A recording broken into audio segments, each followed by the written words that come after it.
Bonsoir à toutes et à tous. Je suis ravi de vous accueillir pour cette 3e édition de l'Ouvre-Boîte. Maintenant, l'Ouvre-Boîte, c'est une institution à la Fondation de l'Université. Et je suis encore plus ravi puisque cette année, on a énormément d'étudiants qui viennent de Vannes, Pontivy et Lorient. Donc pour Lorient, c'était un peu plus facile, mais merci à tous les étudiants d'avoir fait l'effort de venir jusqu'ici. Un grand bravo à vous.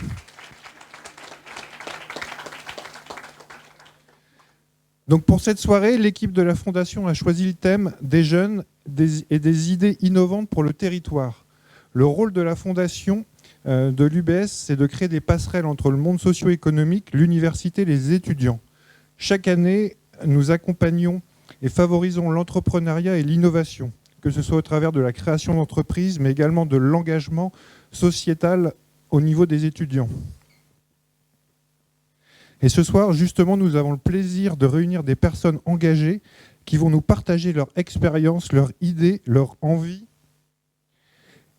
pour aujourd'hui et surtout pour demain.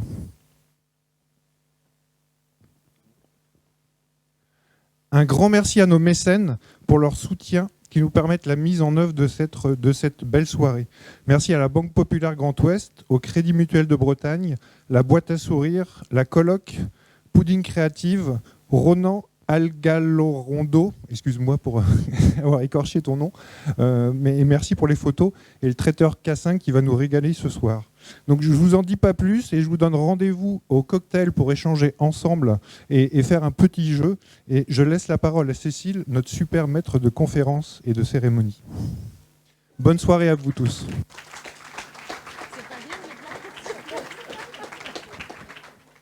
Non, c'est pas bien de mettre la pression comme ça. Bon, bonsoir. C'est vous qui allez être super, j'espère bien, parce qu'on va parler jeunesse et on est effectivement ravis. J'en ai eu quelques-uns d'entre vous au téléphone de savoir que vous avez fait le trajet depuis Vannes parfois un peu sur les chapeaux de roue et on sait que c'est pas facile sur la 165 parfois de venir. On va parler jeunesse, on va parler idées. La jeunesse est souvent perçue justement comme un moteur de transformation sociale, sociétale, culturelle. Ça vient aussi marquer souvent l'état d'esprit d'une époque. On a toujours besoin de ces marqueurs-là pour savoir comment va un siècle et comment vont ces générations. Il y a toute une littérature d'ailleurs qui se nourrit de ces générations auxquelles on attribue des lettres de l'alphabet que vous connaissez par cœur, W, X, Y, Z. Z, normalement, la génération Z, elle est en face de moi, c'est celle avec qui on va parler, puisque c'est la génération née entre 1995 et 2009. On les appelle aussi les Centennials, les Digital Natives. Voilà, puisque c'est grâce à vous et à vos générations que la révolution du numérique a connu son plein.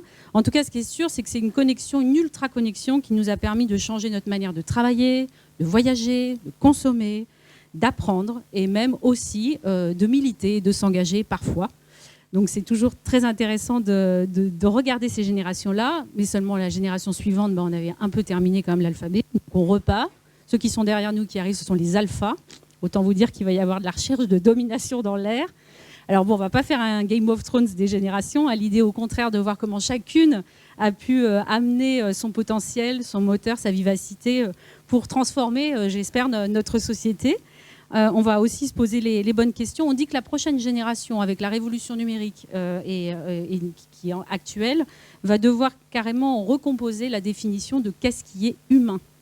Et les questions sur l'intelligence artificielle, vous l'avez vu dans tous les secteurs, parce que ça ne vient pas simplement toucher la recherche, ça vient vraiment toucher tous les secteurs de nos activités, jusqu'à la pêche à côté, qui utilise maintenant de l'IA, je crois, sur les chaluts.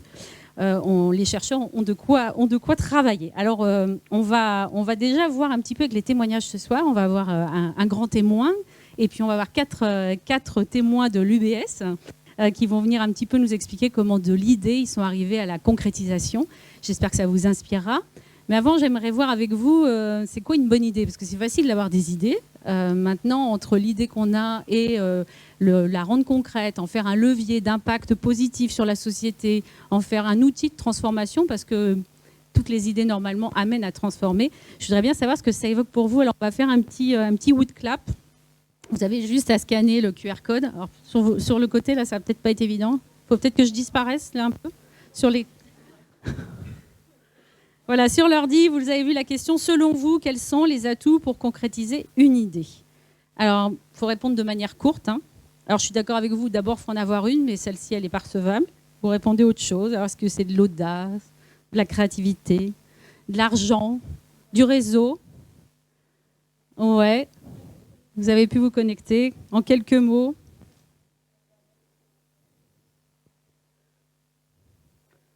Vous avez forcément tous au moins eu une fois une bonne idée. Maintenant, est-ce que ça a été facile de la concrétiser? Qu'est-ce qu'il manque? Qu'est-ce qu'il faut?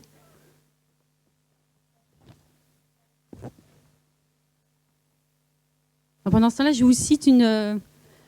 Pas encore, non. Ah, on l'a là-dessus. Alors, les mots qui ressortent. Confiance, courage, gagner au loto, c'est pas faux, la volonté, l'action, la majorité. Vous verrez que pas forcément, pour le coup. Alors déjà, on vient de lever un point de contrainte. La discipline, ça va très vite. Un business plan complet, donc là, ça déjà, ça a avancé. Un oncle d'Amérique. On n'avait pas dit les titres de films. On avait dit que l'action et la détermination, l'envie, Hanks, qu'est-ce que j'ai vu d'autre? Oser, évidemment, un budget, le faire connaître, la combativité, la motivation, la folie, l'audace, bon, c'est des choses qui reviennent, et puis le financer. Des contacts, un business plan. Bon, voilà, vous avez à peu près la persévérance. On voit qu'il y a donc beaucoup de valeurs qui sont liées, des valeurs individuelles, le courage, la ténacité. On voit qu'il y a des facteurs extérieurs qui sont aussi le réseau, se faire aider, la confiance en soi.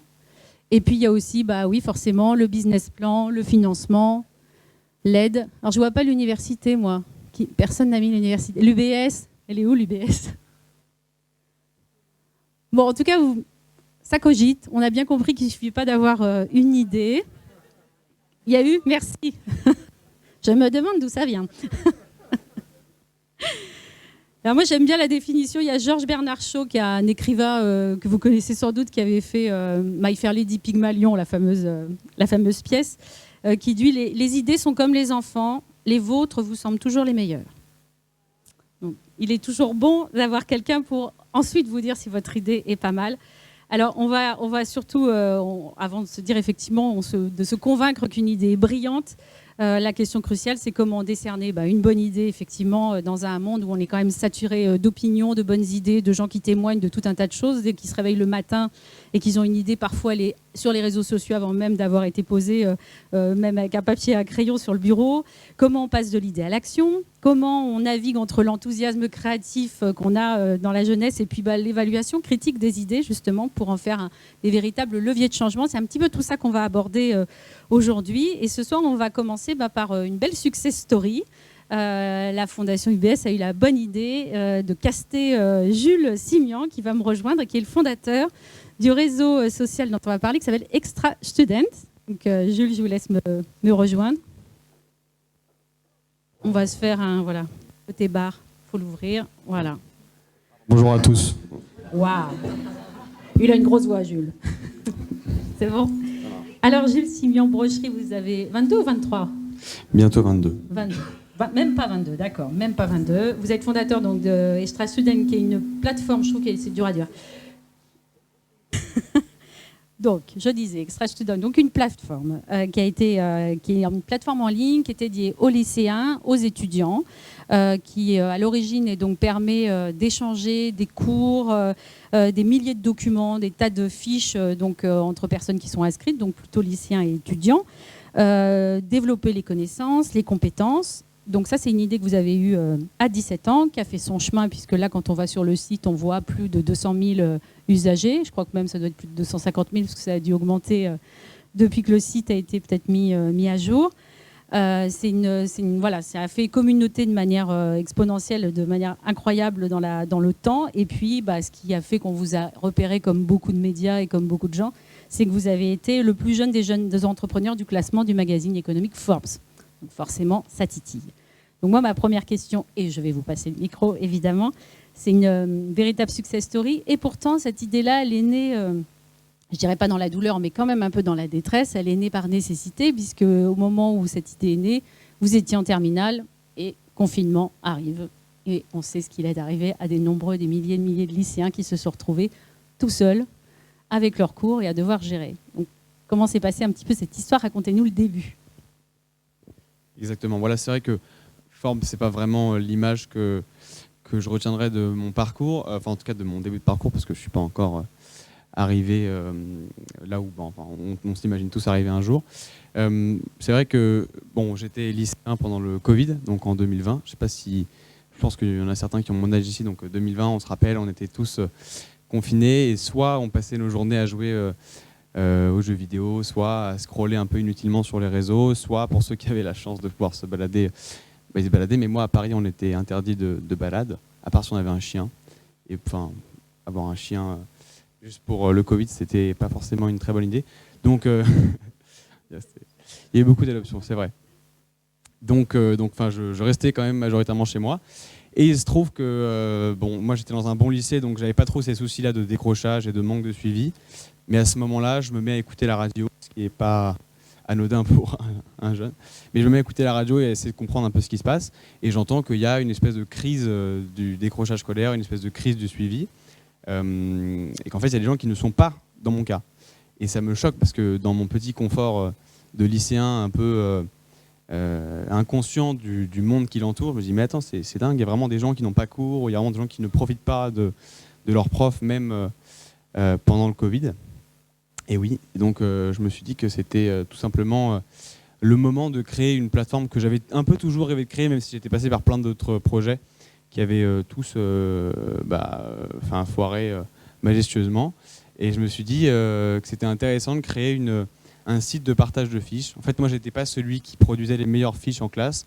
En revanche, j'étais plutôt le sympa à qui on pouvait en donner lorsque je faisais un beau sourire ou que je proposais un café ou quoi que ce soit dans la cour de récré.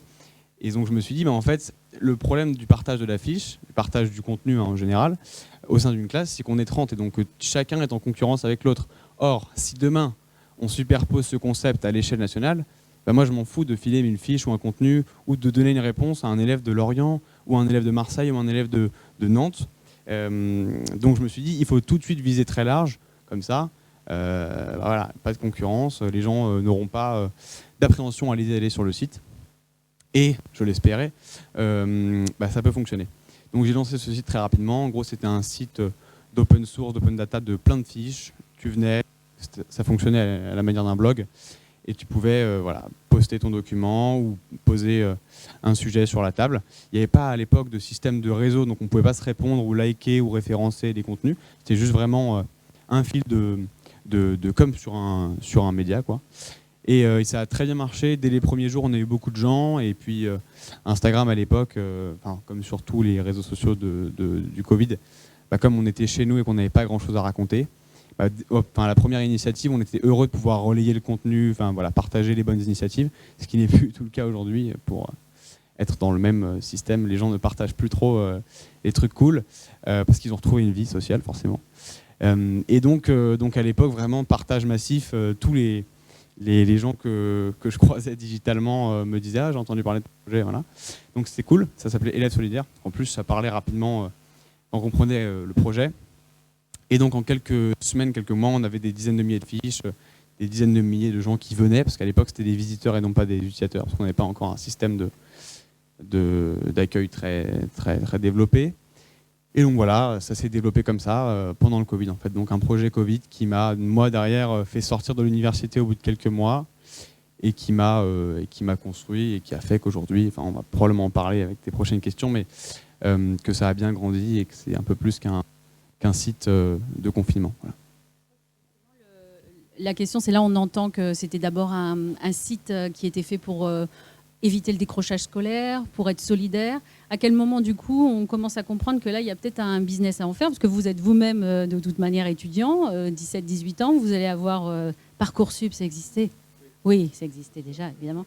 Donc bon, vous êtes dans tout ça. Donc à quel moment vous comprenez que cette initiative, qui est au départ une initiative de solidarité plutôt pas mal, qui vient dans un contexte de contraintes hyper compliquées, peut finalement continuer à exister une fois la contrainte levée, et en plus peut devenir un business pour vous, qui se développe effectivement très vite. Ouais. Alors, je réalise que ça peut devenir un business beaucoup plus tard, mais déjà, je réalise que le projet peut vivre hors confinement. moi j'étais de ceux qui s'enthousiasmaient dès que Macron disait reconfinement, parce que du coup ça me remettait les gens sur la plateforme, ce qui est un peu moche, j'avoue, mais j'étais de ceux-là. Et donc au moment où il n'y a plus de confinement, je me dis je peux pas espérer toute ma vie des reconfinements sans cesse. En revanche, je peux essayer de monter un produit plutôt correct. Et je me rends compte de plusieurs facteurs. Le premier, c'était qu'au moment du deuxième confinement, les gens sont venus sur le réseau, mais pas pour partager des sujets scolaires, enfin des fiches, des contenus, des devoirs, des exposés ou des exercices, mais ils sont venus pour parler. C'est-à-dire qu'on avait lancé une fonctionnalité de forum, vraiment un forum à l'ancienne. C'était absolument horrible en termes de graphisme, mais comme quoi, vraiment, on peut avoir aujourd'hui un produit horrible et si on a une bonne niche, réussir à avoir des gens. Mais c'était horrible. Et que sur web en plus, donc c'était vraiment les forums de l'époque de nos parents pour ceux qui ont mon âge, donc c'était pas évident à vendre à des jeunes de notre âge qui sont très nomades digitalement, très habitués aux plateformes qui vont vite avec des super UX, bref. Mais je me dis, ok, il y a un intérêt à permettre aux jeunes de discuter entre eux parce qu'aujourd'hui on a beaucoup moins, d'ailleurs quasiment plus, de réseaux de discussion sur lesquels on s'écrit en fait. Snapchat c'est de la vidéo, de la photo et c'est de l'échange, mais entre personnes qui se connaissent déjà, c'est de la messagerie quoi. Instagram, il n'y a pas de texte, c'est juste des photos, des vidéos, voilà, très peu de texte. Pareil, ouais, c'est des échanges mais entre personnes qui se connaissent déjà. Twitter, on est moins sur Twitter quand on a 16-19 ans qu'après. Enfin, d'ailleurs, moi, mes frères n'ont pas Twitter. Et donc, je me dis, et TikTok, bon, voilà, c'est évident, TikTok, c'est de la vidéo. Je me dis, en fait, c'est marrant, il n'y a pas de Facebook. On n'utilise plus Facebook et Facebook, c'est vrai, a amené quand même ce côté, on peut poster sur n'importe quoi, on peut échanger avec des sujets écrits, etc.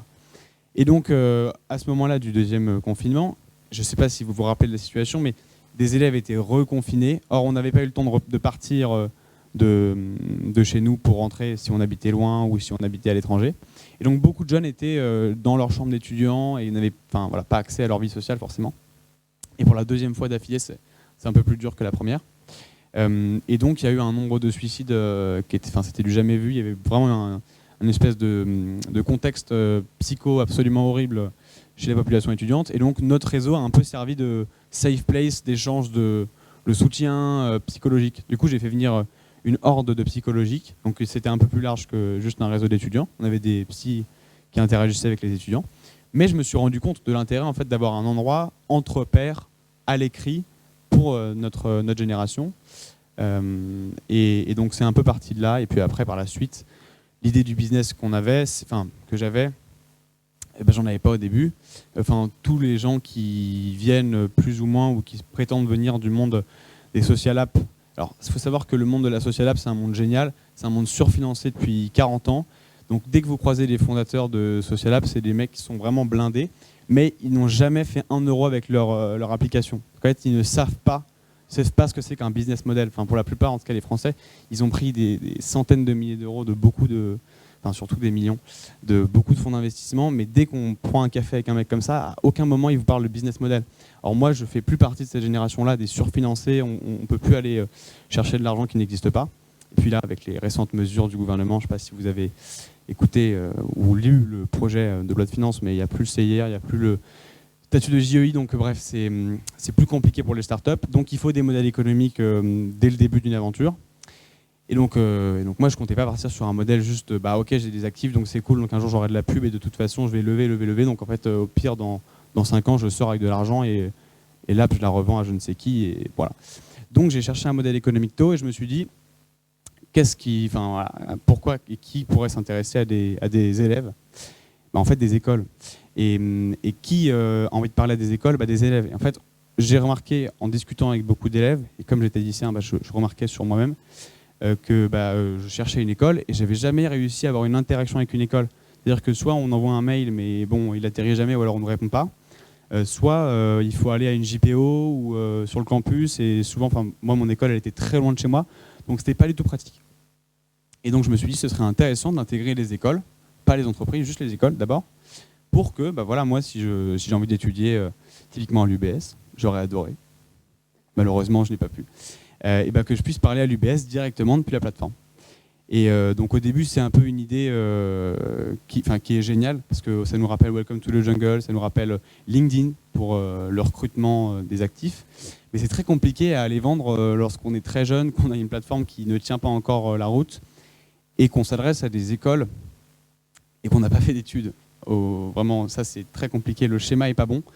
Donc du coup, c'était cool sur le papier, mais c'était très compliqué à vendre.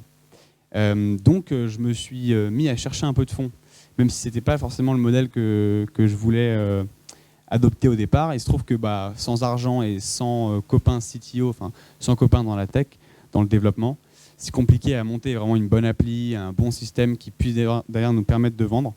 Donc je suis allé chercher un peu d'argent et j'avais là une petite levée de fonds.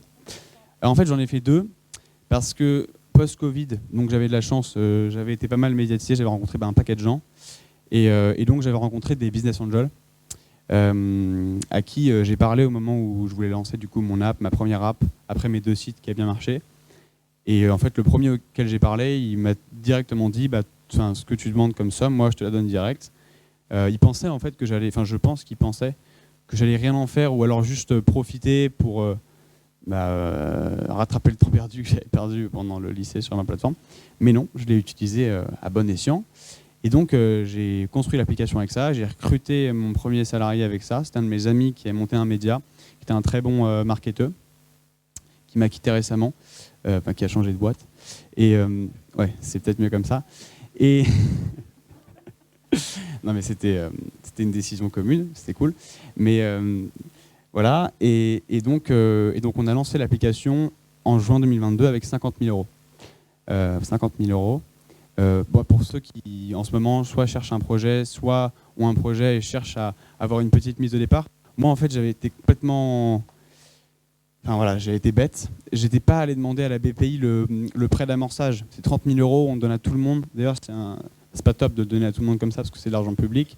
Mais enfin, profitez-en si vous avez un projet parce que ces 30 000 euros là, c'est vraiment les 30 000 euros qui vont couvrir frais d'avocat, les assurances, le premier salarié qui fait ce que vous ne savez absolument pas faire et toutes les dépenses dont on n'a pas conscience au début quand on lance une boîte, mais qui peuvent vous freiner et en fait vous demander d'arrêter un jour, quoi. 30 000 euros, c'est vraiment, je trouve, la somme parfaite pour avoir déjà un premier produit ou vendre un premier service et avoir déjà les premiers revenus. Donc voilà, grâce à cet argent-là, je sors mon application, je recrute cette personne-là et on fait un très beau semestre. Les 6 premiers mois sont assez forts. En gros, on prend 100 000 utilisateurs en quelques mois, en 5 ou 6 mois, avec 0 € de marketing, vraiment juste du marketing organique, des contenus sur les réseaux sociaux. Et donc, on commence à se dire, OK, il y a un produit. En plus, on avait une plateforme qui était plutôt pas mal, qui était correcte pour l'époque. Et donc, je me dis, je peux commencer à les vendre à 2-3 écoles pour voir un peu comment elles réagissent. Et j'ai 4 écoles qui me suivent sur le projet. Bon, pareil, je pensais que c'était parce que le projet était génial et que c'était hyper convaincant. Parce que quand on est dans un projet, on a l'impression que les gens le perçoivent de la même manière. En fait, c'est faux. Ils ne comprennent rien à ce que vous dites. Ils ne savent absolument pas ce que ça va générer. Juste, si vous êtes suffisamment convaincu et que vous leur montrez un peu de sérieux, normalement, il y en a 3-4 qui vont vous accorder leur confiance. Après, il faut ouvrir cette confiance et montrer qu'on est fiable. Mais grâce à ces 4 personnages, j'ai cru qu'il y avait un business model. Du coup, il y a un business model, mais j'ai cru que ce don, c'était parce qu'il y avait un business model. Donc, je me suis dit, OK, on va partir là-dessus. On intègre ces 4 écoles et on voit que les écoles discutent avec les lycéens et que ça se passe très bien et que c'est pour le coup, en vrai, une vraie beauté. Et que ça peut plaire à toutes les autres écoles de France. Moi, je parlais avec beaucoup de responsables d'école du coup à ce moment-là.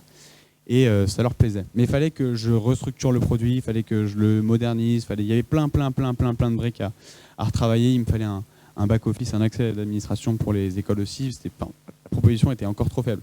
Donc, voilà, les écoles, en fait, aujourd'hui, j'explique après ce qu'elles font, mais à l'époque, elles payaient pour avoir un accès sur la plateforme toute l'année. On ne pousse pas une école plus qu'une autre, mais juste on lui laisse la possibilité d'avoir c'est comme si on avait un stand, mais virtuel, en fait, sur un salon, mais virtuel. Voilà. Et donc, je me dis que je n'arriverai pas au produit qu'on me demande d'avoir pour que mon business marche sans une deuxième levée de fonds. Et c'est là que vient la deuxième levée de fonds. Mais j'avais déjà des très bons indicateurs en termes d'acquisition et des très bons indicateurs en termes d'activité. Donc là, je me suis un peu mieux valorisé que la première fois. Et j'ai réussi à lever un peu plus. Et donc, avec cette deuxième levée, 1 million plus prêt BPI, donc 1 million et quelques. Ouais, c'est pas mal. Surtout à l'époque, il y avait vraiment, il y avait une espèce de phase très compliquée, ouais, à l'idée des levées de fonds. Non, à l'inverse d'enthousiasme complètement, ouais. Ouais, sur juin, en fait, entre janvier et septembre 2022, en fait, on vit la phase.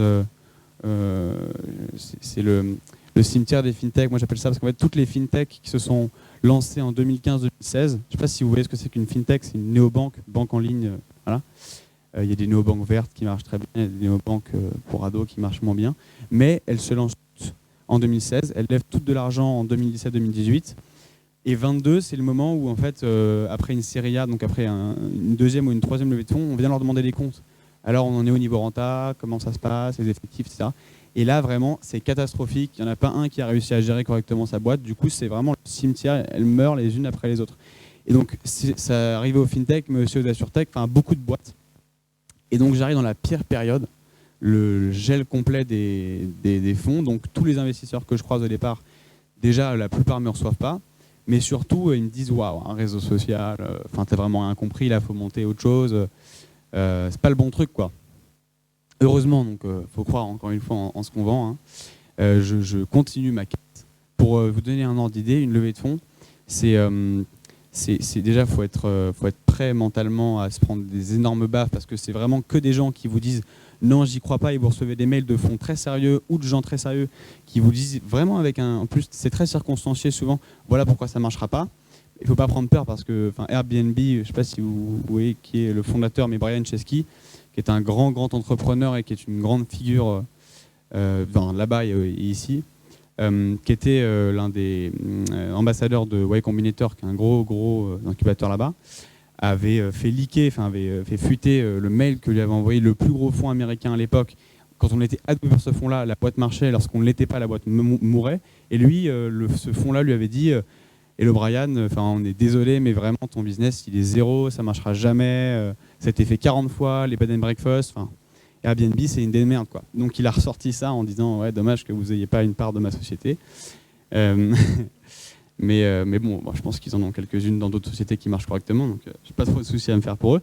Tout ça pour dire qu'on se prend des énormes baffes et qu'il faut vraiment être très solide mentalement et se dire que c'est juste que les autres n'ont pas la vision que vous avez vous, et ça c'est pas grave parce que sinon on ferait tous le même métier et ce serait génial. Et donc je fais cette levée de fonds. Et qu'est-ce que je voulais dire aussi là-dessus ? Ouais, c'était très compliqué parce que tous les investisseurs prenaient l'exemple d'une autre boîte qui a fait pareil et qui était morte ou de plein de participations actuellement qui se passaient mal. Donc voilà, c'était vraiment la pire période, très compliquée. Et ouais, pour vous donner un exemple, moi je voyais entre 10 et 20 personnes par jour. Mais je courais partout, je faisais call sur call. C'était vraiment intense intellectuellement de présenter et de répondre aux mêmes questions chaque heure en fait, et de le faire entre 45 minutes et 1 heure à chaque fois. C'est vraiment très pesant. Donc on devient complètement fou à la fin de ça. Du coup, puis moi j'ai même pas eu le temps de prendre des vacances après parce qu'il fallait développer. Et voilà. Et c'était très compliqué le levée de fonds. Mais je passe cette étape-là et grâce à cette levée de fonds, du coup, moi j'ai directement mis en marche. Alors j'ai un peu restructuré mon produit, ma tech parce que c'était ce qui allait mal. Et partir, vendre ou faire du marketing sur un produit de merde, c'est vraiment la pire des choses à faire. Parce que souvent on a tendance à faire cette erreur-là, à se dire ok c'est bon, j'ai réussi à convaincre sur mon produit, comme c'est notre produit, on a l'impression qu'il est top. Parce que nous on ne va pas tous les jours dessus, on n'a pas l'œil du consommateur. Or, ce qu'il faut bien comprendre, c'est que lorsqu'on construit un produit, on ne le construit pas pour nous. Parce qu'en fait, à force, on a tendance de croire qu'on le construit pour soi. Mais pas du tout. Vous le construisez pour la personne qui n'est absolument pas vous. Parce que vous êtes vraiment l'exemple qu'il ne faut pas être de consommateur. Parce que vous vous persuadez facilement du produit parce que vous le créez. Donc souvent, on a tendance à croire que le produit est en forme et donc à communiquer dessus parce qu'on a de l'argent et donc il faut qu'on dépense en marketing parce que ça c'est hyper commun et à essayer de vendre. Et du coup, on donne une mauvaise image de son produit auprès de nos utilisateurs et auprès de ceux qui achèteraient. Donc c'est surtout pas à faire parce que c'est ce que j'ai fait. Voilà, donc j'ai commencé comme ça et pendant 2 mois, j'ai vu que on vendait pas, 2 on dépensait de l'argent, très peu, parce que je ne suis pas du tout dépensier et je suis très très héroïste, mais on dépensait de l'argent et qu'on avait une acquisition extrêmement faible par rapport à avant alors qu'on était en organique, et 2 qu'on avait une école sur une en fait qui me disait non, Je me suis dit, bah, c'est qu'il y a un souci. Et donc là, j'ai complètement restructuré mon produit. J'ai fait un gros travail d'idéation, de produits et de stratégie en fait marketing. Et j'ai tout relancé du coup en novembre, janvier. Enfin, j'ai pas tout enlevé des stores ou du web, mais j'ai relancé vraiment le produit en tête comme si je refaisais tout en fait. Je me suis remis dans une position d'effort. Je suis sorti de ma zone de confort en me disant voilà, il faut que je comprenne que ça va pas du tout. Et du coup, je l'ai relancé quasiment en janvier de cette année-là. Et c'est un super travail à faire parce qu'on rencontre beaucoup de gens. On se désnobise aussi de son projet parce que lorsqu'on lève des fonds, lorsqu'on passe plein d'étapes, en plus lorsqu'on a des journaux sympathiques qui nous mettent dans leur magazine, on a l'impression en fait que le projet est génial et que ça marche. En fait, pas du tout. Enfin, pas du tout. Si, mais pas à l'échelle qu'on souhaite. Et donc, en fait, ça permet de revenir un peu sur Terre, de recôtoyer les utilisateurs de son réseau. Moi, je suis allé revoir des étudiants dans plein d'universités. Je suis allé voir, c'est très bizarre dit comme ça, mais j'ai fait la sortie des lycées, mais pour chercher des utilisateurs, voilà. Et pour aller prendre des témoignages de plein de gens. Et c'était c'était la meilleure période de mes quelques derniers mois, parce que je me suis vraiment recentré sur l'essentiel. Et je parlais pendant des heures avec des jeunes. Depuis janvier, du coup, là, on vend aux écoles. Donc là, on en a un peu plus de 50 clientes. Il faut savoir que c'est quand même assez cher, donc c'est plutôt un bon chiffre. Et on a 350 écoles intégrées, en gros. Et on a 321 000 utilisateurs. Donc, on est passé de 100 à 321 vraiment en quelques mois parce que on a arrêté le marketing. Du coup. Donc, c'est pas mal. Là, ça commence à être plutôt pas mal. Ouais. C'est étonnant quand on vous écoute parce que j'ai l'impression d'être avec un vieux briscard de l'entreprise, hein, parce que vous expliquez à 17 ans que vous aviez déjà lancé pas mal de projets mais qui avaient un peu foiré.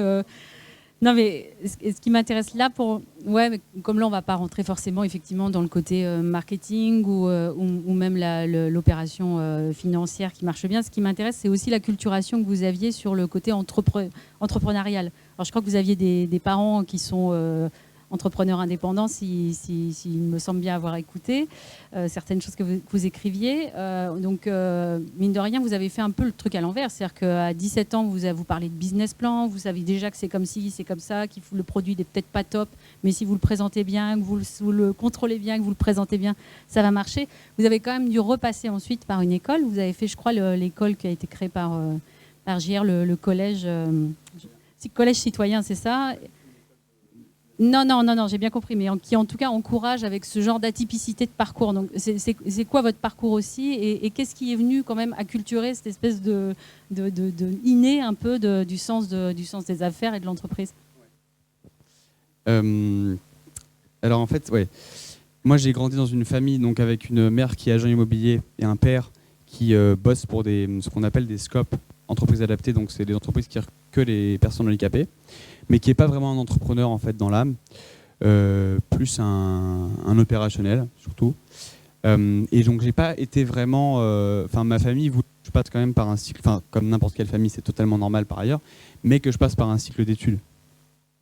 Et en fait très tôt, moi je me rappelle que très tôt au collège et au lycée, je m'intéressais beaucoup à l'actualité, à ce qui se passait autour de moi. J'aimais pas du tout l'école, mais vraiment pas. Mais j'adorais mes profs, j'adorais parler avec eux et je travaillais, parce qu'on me demandait de travailler plutôt correctement. Mais je m'intéressais beaucoup à ce qui se passait autour. Et en fait, j'ai été pas mal sous-estimé par beaucoup de mes camarades et probablement un peu ma famille. C'est sympa cette musique. Mais j'ai bien aimé, c'était vraiment sincère.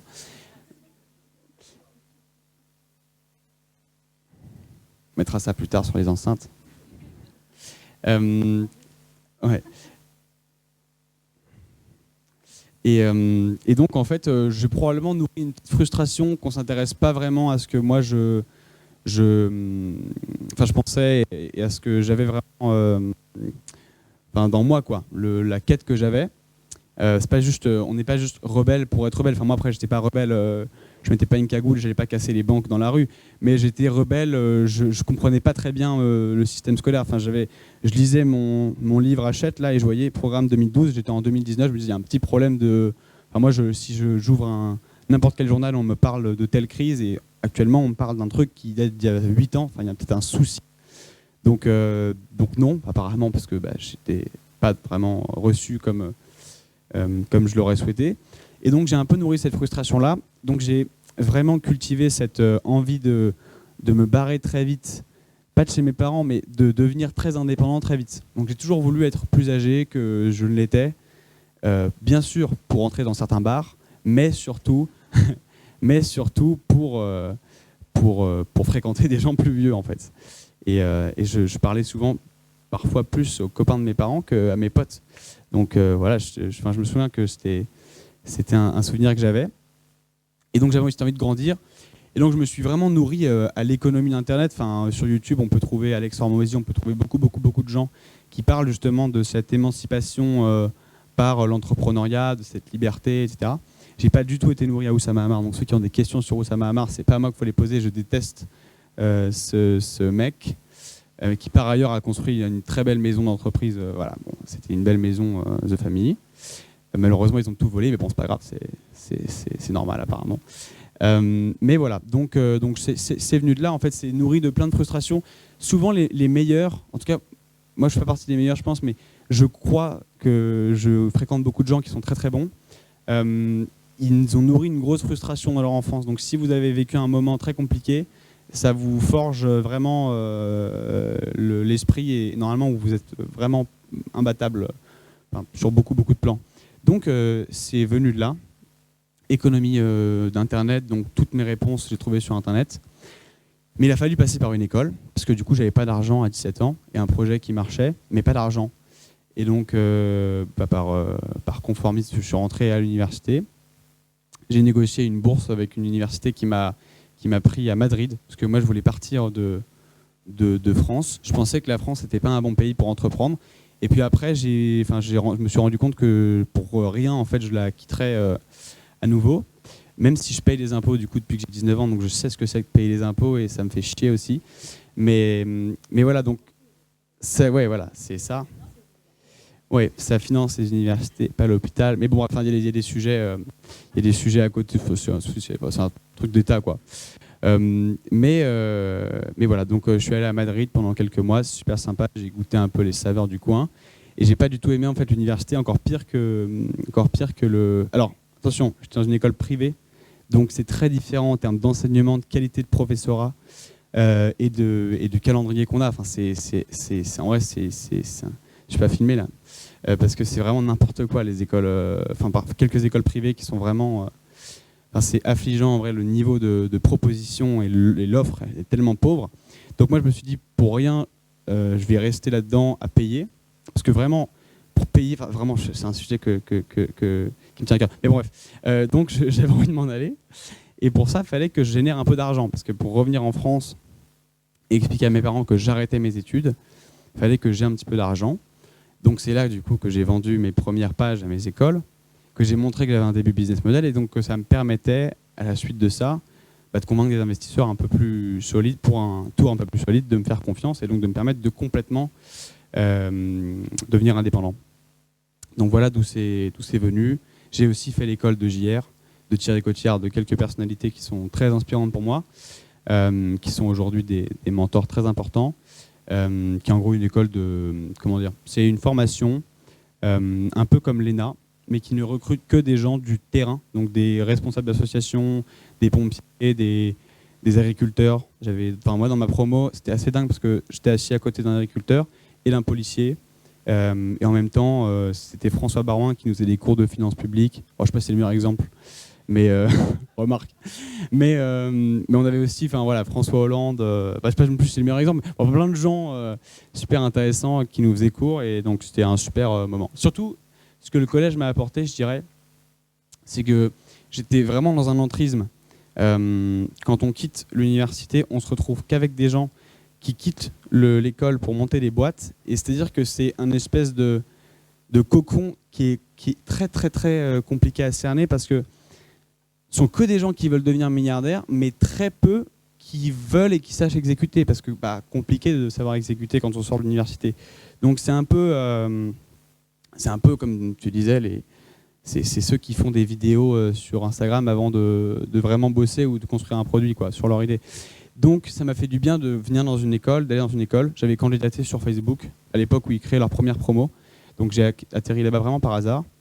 d'être avec des gens qui, eux, faisaient, et pas depuis 6 mois dans leur chambre, mais vraiment depuis des années sur des terrains très importants, notamment celui de la police, notamment celui de l'agroalimentaire, enfin voilà, plein de sujets. Donc c'était très intéressant aussi ce passage-là par l'école, du coup qui s'appelle le Collège Toin de France. Ouais. Ah oui. Bah, les objectifs, il y en a pas mal. Nous, en fait, moi je me suis rendu compte avec cette aventure que c'était très compliqué de laisser tout reposer sur un seul produit, mais que c'était ce à quoi on avait été élevé. En gros, la start-up nation française a voulu faire croire à tout un tas d'entrepreneurs qu'il y avait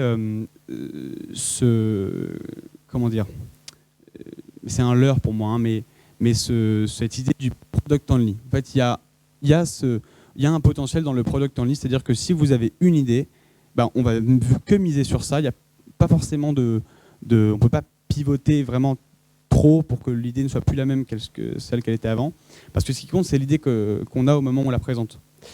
Et c'est pour ça qu'il y a beaucoup de boîtes qui lèvent beaucoup d'argent et qui meurent. Parce qu'en fait, elles essaient jusqu'à la fin des fins de miser sur le même produit. Et elles n'ont pas ce réflexe de pivot, de réflexion par rapport au marché, d'évolution, etc.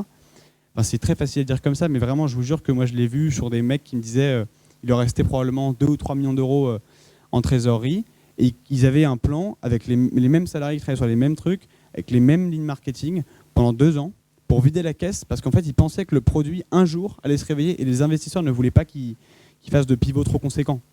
Et moi en fait vraiment je réfute complètement cette idée-là.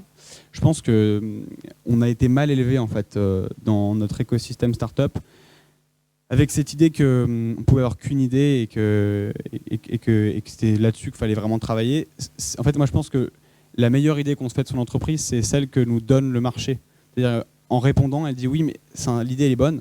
Mais typiquement, moi, si j'avais voulu vendre ce que je voulais vendre au départ et ce que j'avais présenté à mes investisseurs, aujourd'hui, j'aurais vraiment fait 0 €. Et donc, je serais vraiment dans une merde énorme parce que je dépense de l'argent en fait, à côté. Donc là, je serais comme beaucoup de mes copains, en train de sonner à toutes les portes des investisseurs pour leur demander de l'argent pour survivre des 8 prochains mois. Et c'était absolument pas ce que je voulais comme première expérience d'entreprise. Je voulais quelque chose de beaucoup plus sain. L'entreprise, en fait, c'est quand même qu'est-ce qu'on gagne, qu'est-ce qu'on dépense et qu'est-ce qui nous reste à la fin de l'année pour nourrir de dividendes ou demander à vendre la boîte. Mais moi, je voulais commencer par une aventure comme ça, même si l'idée de base s'y prête pas du tout, parce qu'un réseau social, normalement, c'est des trucs surfinancés, où on veut de l'actif, où on veut du userness.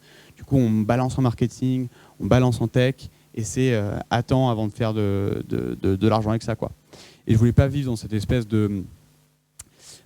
Parce que c'est vraiment dingue, hein, je m'arrête juste là-dessus, mais c'est qu'aujourd'hui, il y a des entrepreneurs de 30-40 ans qui sont devenus riches grâce à leur projet, mais qui n'ont jamais vu un bilan positif de leur vie, ne savent pas ce que c'est. Mais ils sont riches parce que l'économie start-up a fonctionné comme ça pendant très longtemps. C'était pas grave, ce qui comptait, c'était la levée de fonds, la croissance du projet, même s'il n'y avait pas de potentiel revenu. Je trouve que ça complètement dingue. Et moi, je veux surtout pas cet exemple-là. Donc, je me suis dit très tôt, qu'est-ce qui va faire que mon projet, d'ici 3-4 ans, va pouvoir générer du revenu et après avoir une certaine grandeur. Et donc, de plus en plus, je pense mon évolution comme la construction, en gros, d'un espèce de groupe d'éducation et d'orientation, avec aujourd'hui notre premier produit qui marche vraiment bien, qui est Extrastudent, qui est celui sur lequel je me focalise pendant les 2 années à venir. Donc ici, on a 2 défis. Le premier, c'est de faire en sorte que notre projet soit évident aux yeux des gens, pour que à la fois les parents en parlent à leurs enfants et pour que tous les lycéens de France s'inscrivent. Donc, premier indicateur de réussite et premier objectif, l'acquisition et la rétention, c'est-à-dire que les gens y restent au-delà de s'inscrire. Et le deuxième, c'est faire évoluer le réseau de partenaires pour que demain, ce réseau-là, en fait, ils vivent bien et qu'on y trouve toutes les écoles. Aujourd'hui, on y trouve déjà toutes les écoles, mais il y en a qui ne sont pas partenaires. Moi, j'aimerais que toutes soient partenaires. Donc, vraiment, on arrive à atteindre ce niveau-là. Et là, on génère un très bon revenu sur ce produit-là. En plus, c'est un produit qui a des très très belles marges, donc c'est super intéressant. À la suite de ça, là, on a lancé une verticale récemment. Enfin, je l'ai annoncé hier, mais ça fait très longtemps qu'on travaille dessus. On se lance dans les salons d'orientation, avec un premier salon en décembre, au Carreau du Temple, à Paris. Et l'année prochaine, que sur les écoles de commerce et de management. Donc là, on a une 40aine d'écoles qui font que partie de la CGE, donc c'est des écoles qui font partie de la conférence des grandes écoles, donc qui sont reconnues comme délivrant des certifications et des diplômes qui sont quali. Donc on a toutes les parisiennes et puis après on a toutes les écoles en fait qui livrent un diplôme, un vrai, un bon. Et après l'année prochaine, c'est vrai que c'est de moins en moins, enfin je sais pas pour ceux qui connaissent un petit peu le monde de l'enseignement supérieur, mais lisez là-dessus, c'est intéressant. Et l'année prochaine, on en fait 2, un à Toulouse et normalement un soit à Nantes, soit dans une autre ville, mais hors Paris, sur les écoles d'ingénieurs. Voilà, donc là, ça c'est une verticale qui m'intéresse pas mal parce que les salons, ça marche très très très très bien. L'étudiant ne propose aujourd'hui que des salons et 100% de son revenu, c'est des salons. Et enfin, ils font 45 millions d'euros de chiffre d'affaires l'année dernière, dont 7 millions d'euros de marge nette. Donc c'est un très bon business. Et c'est aussi pour moi une sorte de bataille personnelle parce que j'ai fait des salons, on les a tous faits. Et faire un salon au parc des expositions à Porte de Versailles avec en fait même des écoles pourries qui sont à côté de grandes écoles parce qu'elles payent plus et qui tendent le prospectus, mais en fait on ne comprend rien au programme, mais on parle à un étudiant qui essaie de nous vendre un truc, mais qui ne peut pas nous parler plus que ce qu'on désire parce qu'il a juste un discours qu'on lui a demandé de déblatérer à toutes les personnes qui voient. Ça, je trouve ça complètement... Enfin, c'est pas adapté, quoi. Donc j'essaie de redonner vraiment un esprit vertueux au salon, avec que des écoles, 1, qui font un bon boulot, 2, un atelier de coaching sur le salon. Donc on aura 20 coachs qui sont des anciens élèves de très bonnes écoles. Très bonnes universités, très bonnes écoles. Moi je dis école, mais c'est école et université à chaque fois. Un atelier de préparation au concours, un atelier de préparation au CV. Donc, en fait, on s'intéresse aussi à l'étudiant, pas que une offre école étudiant. Et donc vraiment de recréer un peu ces salons, mais qui soient vraiment des lieux de vie pour les étudiants qui ne savent absolument rien de leur avenir, pour les parents qui ne savent absolument rien de l'avenir de leur enfant, parce que c'est souvent ça. Et le parent est souvent plus stressé d'ailleurs que l'étudiant. Et donc voilà, et puis à la suite de ça, on sera aussi dans la formation. Voilà, on va vraiment lancer plusieurs briques. Mais l'idée, c'est d'avoir une stratégie, alors elle est longue, mais multiverticale, quoi. Voilà. Merci beaucoup d'en avoir écouté, je suis désolé d'avoir pris autant de temps. On va faire une dernière question. Une dernière question, c'est pas une question piège, mais quand même j'y tiens à celle-ci, c'est que là on comprend bien qu'une bonne idée, c'est une idée qui doit être vivante, c'est une idée qui va devoir s'adapter, qui va devoir peut-être s'arrondir ou changer en tout cas, parce qu'il faut savoir écouter l'usager, enfin celui à qui s'adresse cette idée, et qu'il ne faut pas rester bloqué sur son truc. Par contre, ce qui m'interrogeait, c'est on parlait qu'une bonne idée, c'était aussi une idée qui peut être impactante, qui peut avoir un impact aussi social, transformer notre société. Et là, je voulais savoir si du coup, de l'idée de départ, est-ce qu'il reste finalement l'objectif business qui est très fort, on l'entend, ou est-ce qu'il y a aussi cet objectif quand même que j'entends aussi dans une deuxième couche du discours, qui est quand même de dire, voilà, j'ai eu un parcours étudiant et je vois qu'il y a beaucoup d'argent qui circule, notamment au niveau des écoles privées et du côté start-upper. Moi, je voudrais savoir si c'est quoi dans la balance. C'est le business ou c'est les valeurs et l'envie quand même de changer un petit peu le système de société. Quelle est, à vous, votre balance entre vos intérêts et vos envies ? C'est une question très spirituelle. D'ailleurs, j'y réfléchis très souvent pour me recentrer sur ce que je fais. J'aurais tendance à dire que au début, quand j'ai commencé à travailler sur mon business plan, quand j'ai commencé à penser juste à la viabilité de mon modèle sur le long terme, parce qu'il fallait ça pour que mon produit de base, qui est un produit extrêmement vertueux pour les lycéens et les étudiants, fonctionne. En même temps, ça nourrit quand même... je me suis un peu trop focalisé justement sur mon business plan et j'ai un peu trop pensé que business. Et donc j'ai un peu, je pense, perdu ma vision produit. Et je m'en suis rendu compte très tôt. Et donc je me suis dit, ok, ça ne peut pas être possible comme ça. Donc il faut savoir en fait dédier des parties de sa journée à des parties du business. Donc il y a une partie très business. Donc là, ok, je m'adresse à des écoles, j'essaie de construire la meilleure offre pour elles. Et il y a une partie surtout très produit parce que sans des lycéens sur mon application, sans l'activité qu'on doit avoir, on ne peut pas vendre. Donc, en fait, ce qui est assez cool dans mon projet, c'est que tout se nourrit. Et donc aujourd'hui, je dirais que j'ai un très bon équilibre parce que je suis ni motivé par l'idée de sortir, déjà. J'ai déjà eu 2 propositions de rachat, dont une quand j'avais 19 ans, avec une proposition vraiment très intéressante, mais que j'ai directement refusée. Et c'est pas du tout mon intention. Enfin, déjà, j'ai 21 ans, mes amis sont encore à l'université, et j'ai un salaire et je vis chez moi, donc j'ai pas besoin de plus. Et surtout, moi j'ai vraiment une mission personnelle très forte au niveau de l'école, parce que je trouve que l'État, a du mal à complètement remplir son rôle. C'est-à-dire qu'aujourd'hui, pendant la rentrée, il y avait des centaines de profs qui ne sont pas venus en cours. Donc il y a des enfants qui ont commencé l'école sans prof. Il y a d'ailleurs majorité d'enfants qui, à la sortie de leur cours, n'ont pas la chance d'avoir un parent chez eux qui peut les aider sur leurs devoirs. Et comme on est dans un système scolaire qui est génial, qui vous fait plus travailler à la maison qu'à l'école, c'est compliqué en fait d'être un bon élève quand on ne sait pas travailler seul. Donc pour toutes ces raisons-là, qu'il y a une grosse inégalité quand même sur le plan scolaire en France, ma priorité, ça reste le développement de mon produit et faire en sorte que ce soit le produit le plus je fais beaucoup d'anglicisme, j'essaie d'en faire de moins en moins, de plus incentive, le plus pratique possible. Donc ça reste vraiment complètement ma priorité. Après, vous n'êtes pas sans savoir qu'on est obligé de générer des revenus pour faire tourner l'entreprise. Et moi, j'ai pas envie de dépendre que des capitaux de mes investisseurs. Donc c'est aussi une décision personnelle. Donc j'ai aussi forcément ce prisme-là à prendre en compte. Mais l'avantage, c'est que déjà la majorité des écoles que j'adresse, j'ai des écoles qui sont très prestigieuses comme Sciences Po, j'ai des écoles qui n'ont pas de problème de recrutement comme des parisiennes en école de commerce. Elles viennent pas pour recruter en fait, elles viennent pas pour aller chercher du lead, avoir un discours de vente très offensif. Elles viennent en fait pour s'adresser à des élèves qu'elles ne touchent pas. C'est-à-dire que quand on est dans une ville probablement qui est hors Paris, donc on n'a pas eu l'habitude de passer devant Sciences Po. Moi, je suis jamais passé par exemple devant Sciences Po en voiture donc pour moi, Sciences Po c'était vraiment l'école des présidents et vu qu'on m'a jamais dit que je serais président de la République, je me suis pas dit que c'était l'école faite pour moi. Et j'aurais bien aimé en fait pouvoir me rendre compte qu'elle était accessible avec un outil digital. Parce qu'aujourd'hui en fait sur mon appli, si vous y allez, vous pouvez visiter en 3D Sciences Po, vous pouvez parler à quelqu'un à Sciences Po, vous pouvez rentrer sur un live de Sciences Po, vous pouvez découvrir chaque formation avec chaque prix, avec chaque bourse, avec chaque truc. Il y a des universités publiques. Donc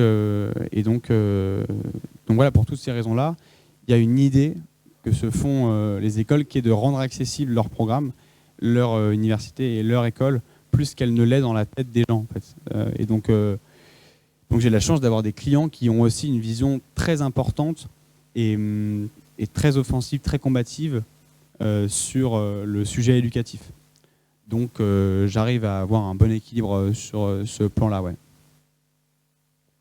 C'est ça qu'il faut pouvoir se dire, je pense, quand on se couche le soir. J'ai un bon équilibre entre mes valeurs, mes revenus. En tout cas, bon, l'appli est gratuite, ça faut le garder. Et peut-être, oui, qu'il faut réfléchir à ce que ce soit. Il y a des modèles économiques plus favorables peut-être aux écoles publiques ou aux universités. Ah bah voilà, bon, bah on y est. Donc c'est bien d'entendre ça aussi. Merci beaucoup. Vous pouvez l'applaudir pour le coup. Merci à Jules.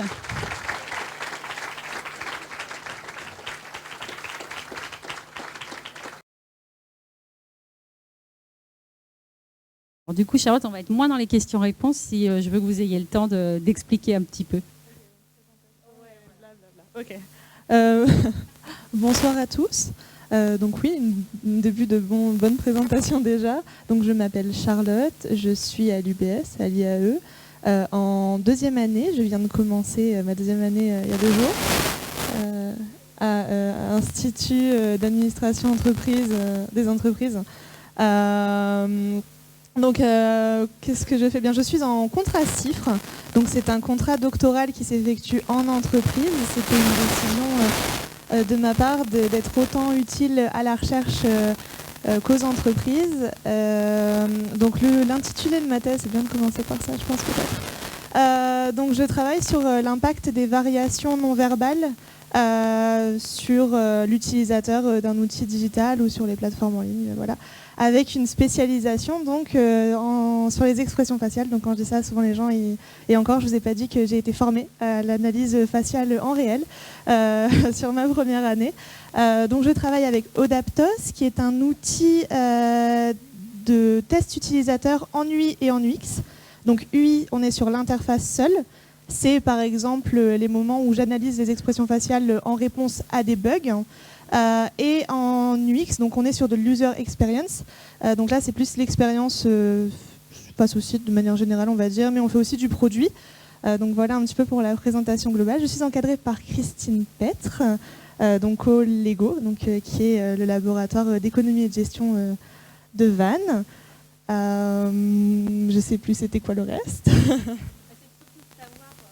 Ah, le parcours atypique.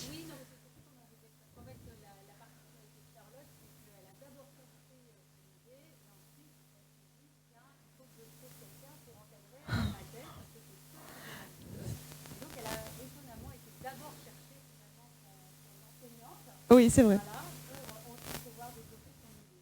Tout à fait. Alors c'est pour ça, donc le parcours atypique. Moi j'ai fait une école de commerce. Donc quand j'ai essayé de trouver un directeur de thèse ou une directrice de thèse, quand j'ai commencé à m'en parler à d'anciens profs, parce que j'ai fait une LEA à l'université d'Artois Arras, j'avais une super prof et je lui ai dit ah tiens, après mon mémoire, j'étais en train de construire mon mémoire de l'école de commerce. Donc en fait c'est un mémoire où on crée une entreprise, c'est pas les mémoires de recherche habituels. Et je lui dis ah, tiens, j'aimerais bien voir si ça fonctionne ce truc. Ça va être compliqué. J'ai fait 2 ans en école de commerce, dont une année de commerce avant de faire du marketing digital, où je me suis rendu compte que j'étais pas assez un requin pour marcher là-dedans. Donc j'ai eu un peu de mal au départ, j'ai failli me décourager, j'ai envie de dire. Et finalement, je suis partie à la chasse au directeur, en sachant que j'avais une liste de 3 personnes à qui j'ai proposé un mail. Et la personne avec qui ça a le mieux matché, donc c'est Christine Petre. Il faut savoir que ça a commencé, c'était désastreux. Moi j'ai envoyé un mail, c'était pas le bon numéro de téléphone. J'ai pas écrit mon sujet de thèse. Je lui ai juste envoyé typiquement bonjour, j'aimerais faire une thèse, au revoir, mauvais numéro. Donc elle m'a envoyé un mail en me disant, et puis il faut la connaître, mais elle m'a envoyé un mail en me disant mais qu'est-ce que tu me racontes c'est une prof qui est assez directe, qui part un peu dans tous les sens. Elle m'a dit mais je comprends rien, t'as pas le parcours, mais l'idée est bonne. Quand je lui avais dit l'idée, elle m'a dit l'idée est bonne. Et elle m'a dit écoute, je te prends 1 an à l'essai, mais à l'essai militaire. Elle m'a dit je te prends 1 an, je veux tout évaluer, donc tu vas faire toutes les formations que tu trouves, je veux que tu sois bonne en quali, en quanti. Alors moi quali et quanti, d'une école de co où j'avais jamais vu ça. J'étais en mode verbatim, oui, je connais. Alors pas du tout, du coup je cherchais en même temps sur internet. Je cherchais à faire un peu toutes les formations que j'avais loupées. Une année avec elle, qui pendant les 6 premiers mois c'était le doute. La recherche ça fait peur. Moi quand je parle à mes étudiants, là en M2, qui veut faire un doctorat? Il n'y en a pas un qui lève la main. Pourtant il y en a plein qui ont des bonnes idées, il y en a plein qui auraient aussi les compétences de faire un doctorat, mais ça fait peur, on a peur de ne pas savoir comment on va faire. Moi on m'avait jamais parlé de doctorat. Jamais. Pourtant, j'avais plutôt le profil à la fac quand j'étais en licence de quelqu'un qui bossait beaucoup, qui voulait rester dans les études. On m'a jamais parlé de doctorat, à aucun moment. J'étais une bonne élève, c'est tout. Ah, ciao, bonne école de commerce, enfin c'est tout, on m'a rien dit d'autre, quoi. Et du coup, 6 mois, très dur. Moi, je faisais les allers-retours entre Lille et ici, parce qu'en fait, j'ai fait un contrat de préparation doctorale financé par l'ANR, où j'avais une entreprise dans le Nord et je travaillais à l'UBS, donc je faisais les allers-retours toutes les 2 semaines. Je connaissais la gare Montparnasse comme personne. C'était impressionnant. C'était dur. C'est peut-être ça aussi que j'ai retrouvé dans ce témoignage, c'est que y a plein de moments où ça coince, quoi. Il y a plein de moments où on a envie d'arrêter. Il faut être bien entouré. Mais finalement, au bout des 6 mois, j'ai dit je reste. Donc, on a commencé à poser le sujet de thèse qui était au départ pas du tout le même. Ça évolue, les idées évoluent et du coup, les sujets de thèse évoluent. À un moment, il faut s'arrêter quand même parce qu'on nous demande de produire quelque chose. Donc, on s'arrête d'évoluer. Mais là, ça se passe très bien. Je fais une thèse en article et on a déjà commencé à rédiger des articles. Il y a plein de bonnes choses qui arrivent. Et c'est un parcours atypique, mais qui... Moi, le message que j'aimerais passer, c'est surtout il n'y a pas de limite à la recherche dans le sens où... si vous avez envie et si vous êtes motivé et si l'idée vous tient à cœur, si vous n'avez pas forcément envie de répondre parce qu'il y a des très bons sujets de thèse qui sont mis en place, des contrats doctoraux qui sont déjà très très bien, mais si vous avez un sujet, honnêtement, il faut le tenter. Et c'est pas parce qu'on a fait une école de co, c'est pas parce qu'on n'a pas le meilleur master recherche de la sorte de Sorbonne ou de peu importe, qu'on n'est pas prêt à faire une thèse en tout cas, et c'est peut-être ça que j'ai retenu de mon parcours en tout cas.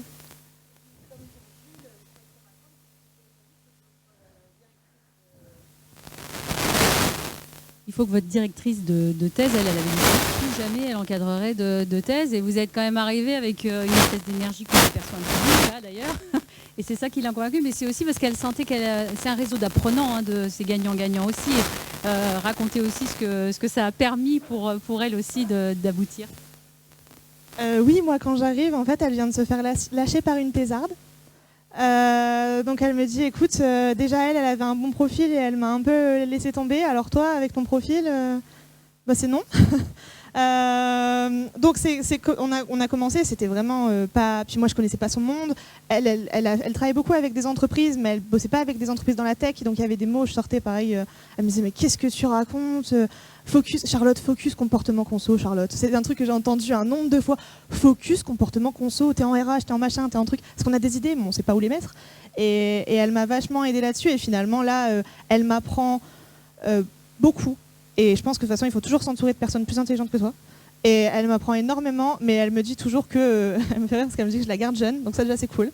Et ça lui a permis aussi d'avoir un pied dans l'IA, d'avoir un pied, parce que il n'y a pas beaucoup de thèses sur les expressions faciales, en tout cas en management ou en marketing. Moi, je suis toute seule en ce moment, il n'y a que moi. Donc, j'ai rarement l'occasion de discuter et tout. Mais en tout cas, avec elle, on parle. Et elle m'a permis d'aller un mois en séjour de recherche au Canada, à parler avec des gens qui en font tous les jours. Et c'était génial. Et non, j'ai beaucoup de chance. J'ai beaucoup de chance de l'avoir. Merci beaucoup, Charlotte.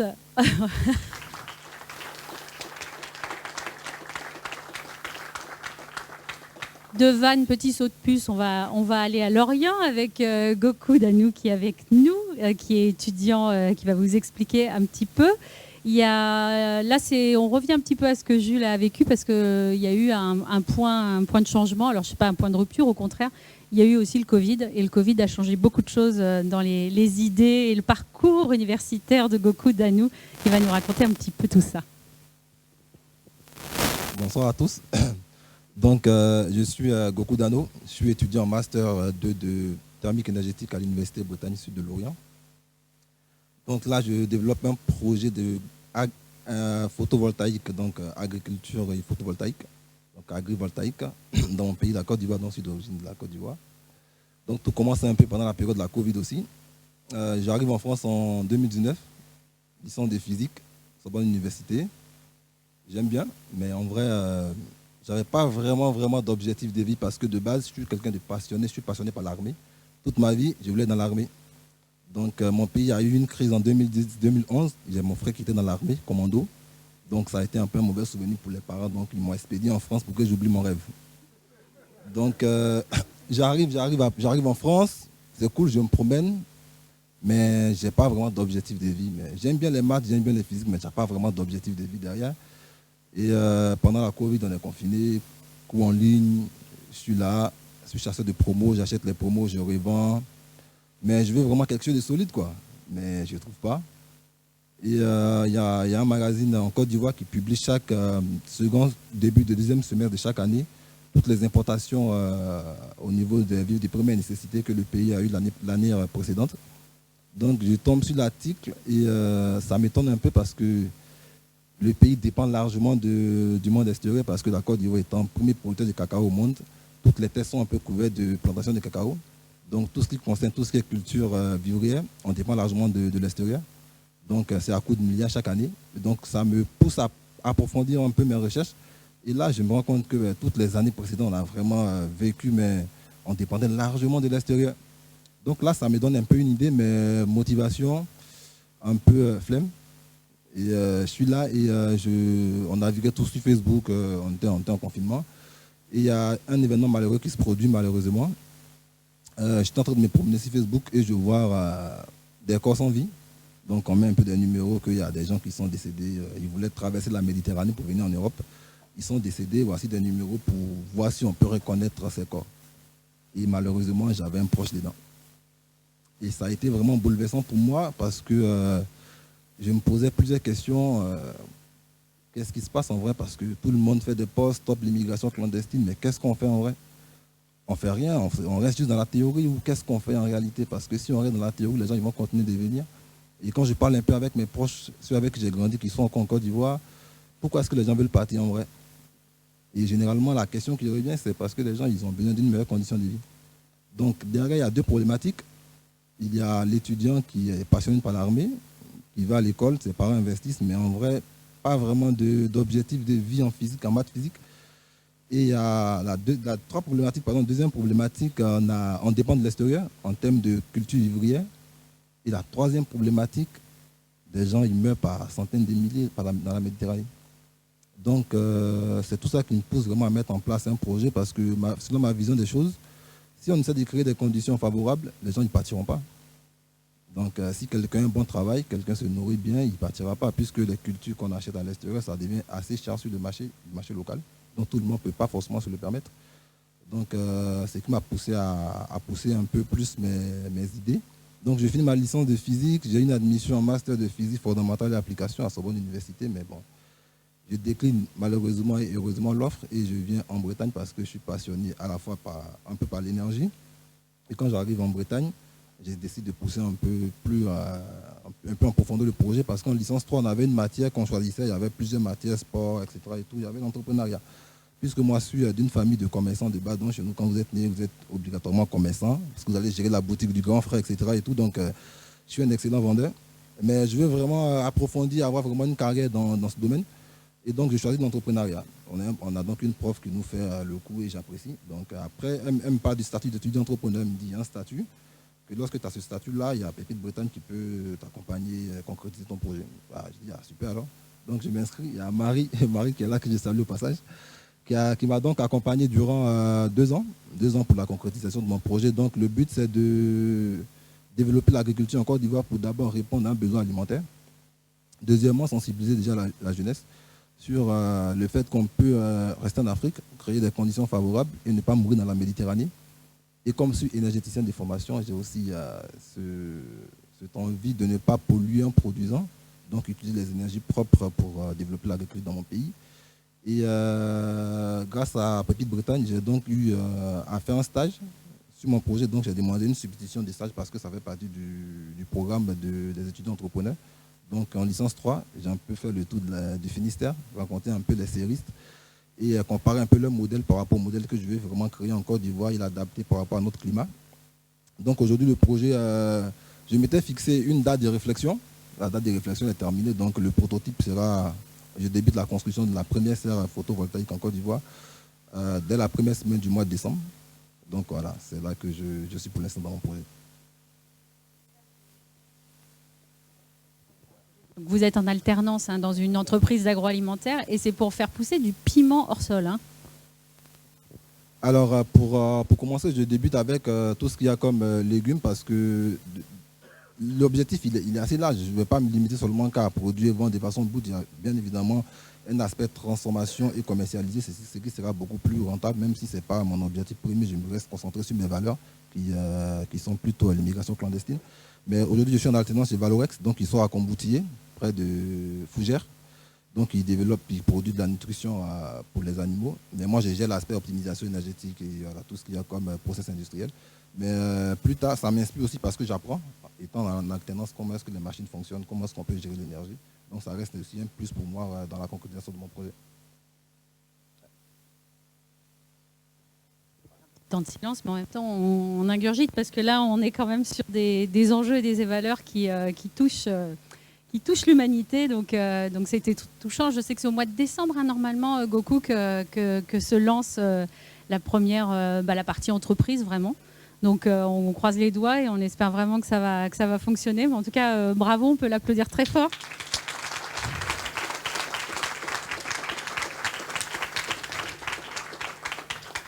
Ça va au-delà de la bonne idée, là, on est bien d'accord. On va continuer avec Blanche Jiquel qui est avec nous. On reste un petit peu dans un sujet un peu international, Blanche, avec aussi des valeurs très fortes. Oui, mais ça commence par là. Elle est étudiante en droit et elle n'a pas diminué. Elle a créé... alors j'ai rigolé la première fois que j'ai vu le nom parce que ça m'a fait penser à la NUPES, mais pas du tout. C'est le NUBS, les Nations Unies Bretagne Sud. Mais c'était fait exprès, c'est ce que vous m'avez dit au téléphone, tout à fait. Donc je vais vous laisser vous présenter, puis elle va vous parler de l'excellente idée qu'elle a eue de créer effectivement une association, un événement, un journal. Il y a pas mal de choses. Si vous oubliez des choses, je suis derrière, je vous le rappelle, je vous laisse faire. Alors, on m'entend bien. Je m'appelle Blanche Jiquel. Donc je suis en 3e année de droit. Et en fait, l'idée que j'ai eue n'est pas du tout originale. Donc c'est ça en fait qui est assez rigolo, c'est que l'idée ici, au tout début en fait de la conférence, c'était de dire quelle idée originale on a, comment est-ce qu'on peut la mettre en œuvre. L'idée que j'ai eue n'était pas du tout originale, elle est faite dans plusieurs autres facultés, notamment aux États-Unis, mais également dans les grandes facultés parisiennes. Donc c'est sur le modèle en fait des Nations Unies, mais à la fac, donc à l'UBS. On n'avait pas forcément de côté international. On avait nouvellement le Parlement européen, mais on avait surtout le Parlement des étudiants. Mais c'est vrai que je me suis dit, j'ai eu cette envie de créer quelque chose. C'était vraiment, ça partait pas de l'idée des Nations Unies, mais ça partait de l'idée de créer quelque chose. Et je me suis dit, pourquoi pas, là, il n'y a pas ça, il n'y a pas cette offre à la fac, donc pourquoi pas monter ce projet. L'idée en fait c'était pas vraiment parce qu'on n'était pas affilié vraiment à l'ONU, donc c'était un petit peu donc de créer tout le côté administratif en étant en plus au début toute seule, ce qui est normalement illégal pour créer une association. Donc j'y ai mis ma sœur qui n'était pas forcément à la faculté, mais en tout cas donc voilà un petit peu l'idée pour créer tout ça administrativement, pour créer en fait recherché. J'ai également eu par contre un grand soutien du service culture de Madame Guével, de Madame Legal pour savoir quelles sont les démarches à faire, où aller, etc. Donc c'était très compliqué au début, mais finalement ça s'est fait. J'en ai parlé partout autour de moi. On a eu un grand bureau ensuite qui est venu, 100% féminin, mais donc qui est le même cette année. Mais donc l'idée en fait c'était de créer un modèle fictif des Nations Unies. Les étudiants pourraient représenter un pays de la communauté internationale et à l'aide des commissions préparer des résolutions pour la séance finale. Voilà, c'était un petit peu simpliste. L'année dernière, on a choisi un thème assez clivant. Ici, une 3e guerre mondiale avait lieu. Donc là, en fait, ça a donné l'idée à des résolutions assez farfelues. Et cette année, on voulait rester un petit peu sur un thème... J'ai le terme ludique qui arrive, mais c'est pas ludique dans le sens où c'est d'actualité, mais c'est assez... j'ai pas le terme, mais en tout cas, c'est assez original. C'était le narcotrafic. Donc, pas du tout. On a eu l'idée en mai dernier. Et on se rend compte que cette année, c'est vraiment d'actualité. Mais surtout, on a voulu en fait évoluer. C'est pas du tout comme une vraie entreprise, mais on a aussi l'idée de ne pas rester sur les mêmes bases, mais de savoir évoluer pour avoir différentes personnes qui puissent être attirées par l'association. Et donc cette année, on a voulu créer en fait un magazine, mais pas simplement un magazine de 20-25 pages, une vraie revue avec des vraies interviews, avec des vrais diplomates, avec des membres de l'ONU, des membres de l'ONUDC, donc l'office chargé de la drogue aux Nations Unies. On a eu également beaucoup d'institutions européennes, on a eu des professeurs de criminologie comme Alain Bauer ou des choses comme ça.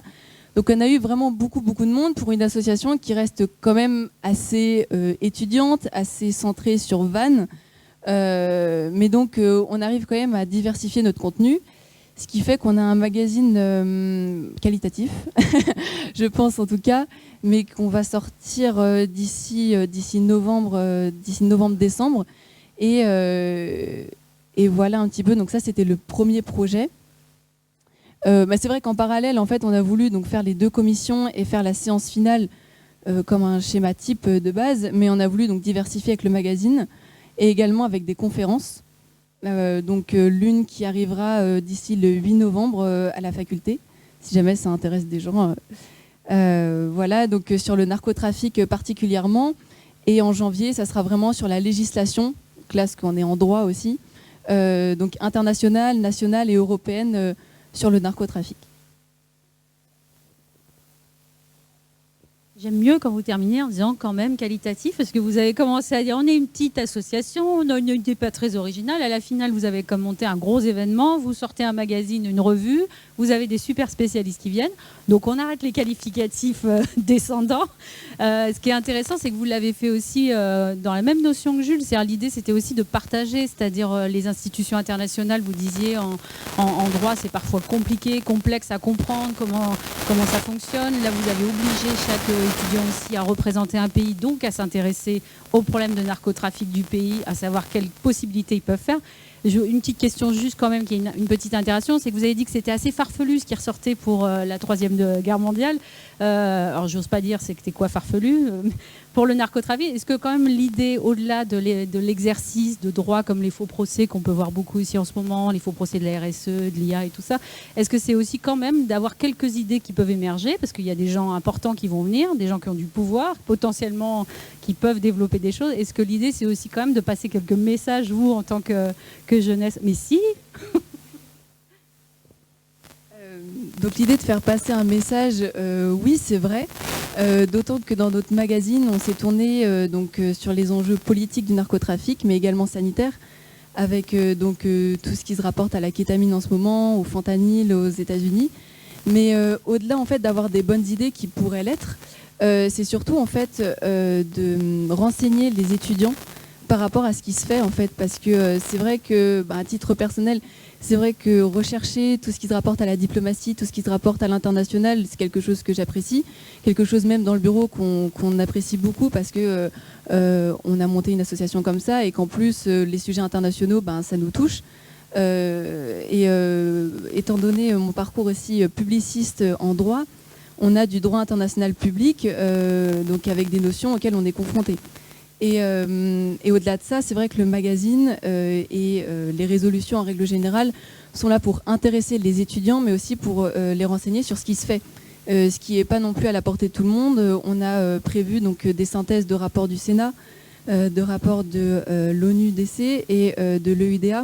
Donc des choses qui ne sont pas non plus forcément faciles à lire.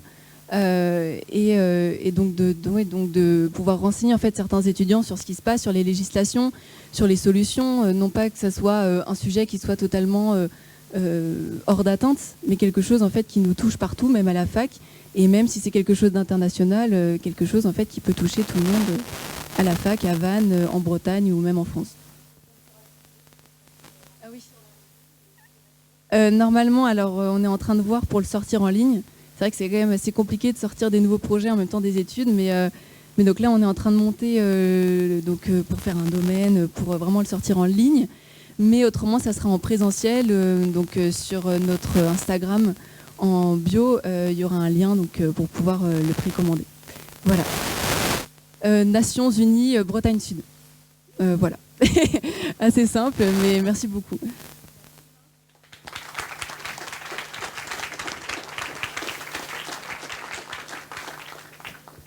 Le dernier, Steven.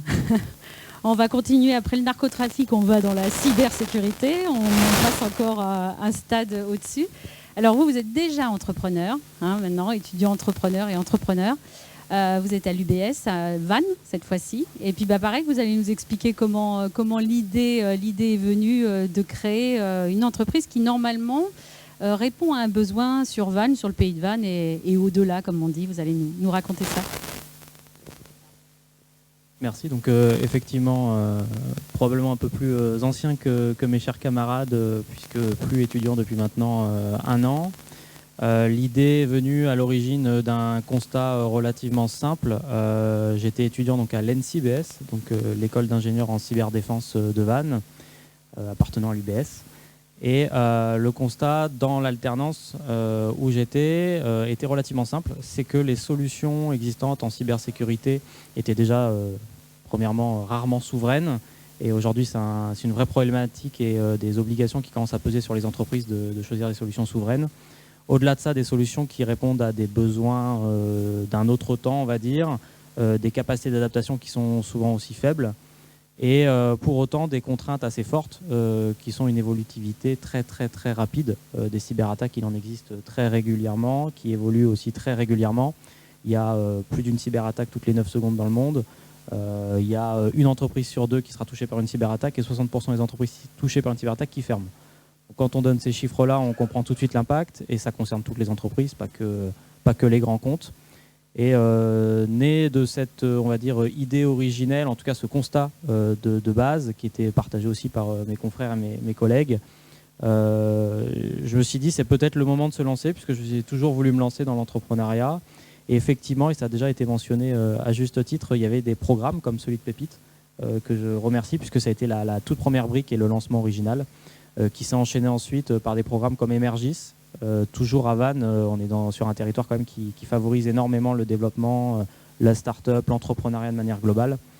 Et au fur et à mesure de cet encadrement, le projet est né. On va clôturer bientôt notre première année avec le premier exercice qui sera le 31 décembre. Du coup, on est content aujourd'hui de là où on en arrive, puisqu'on est 5 et là bientôt 6.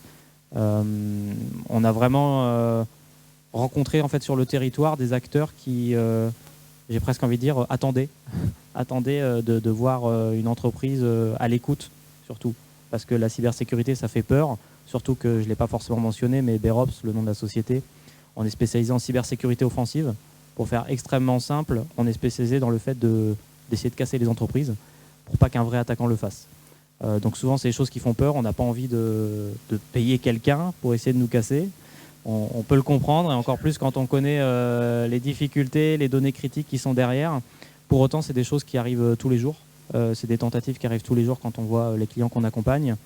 Et on est en capacité aujourd'hui, si on le veut, d'accompagner ces entreprises, d'être à l'écoute et pour autant de proposer des solutions qui, aujourd'hui, on est content, sont concurrentes en fait d'entreprises qui sont Google, qui sont Microsoft, alors qu'on vient de Vannes, qu'on vient de l'NCBS, et que autant dire qu'au siège de Google, Vannes, je ne suis pas sûr qu'ils connaissent. Donc on continue sur cette lancée-là et aujourd'hui on est plutôt content d'en arriver là, et je remercie aussi toutes les personnes qui sont dans le projet de près ou de loin, parce que c'est aussi celles qui font le projet. On a mentionné le fait d'avoir des idées, et Jules a également mentionné que certaines personnes, on leur a dit que leurs idées n'étaient pas forcément top, comme Airbnb. Je ne pense pas profondément qu'on puisse avoir une bonne ou une mauvaise idée. Par contre, je pense qu'on peut bien la guider.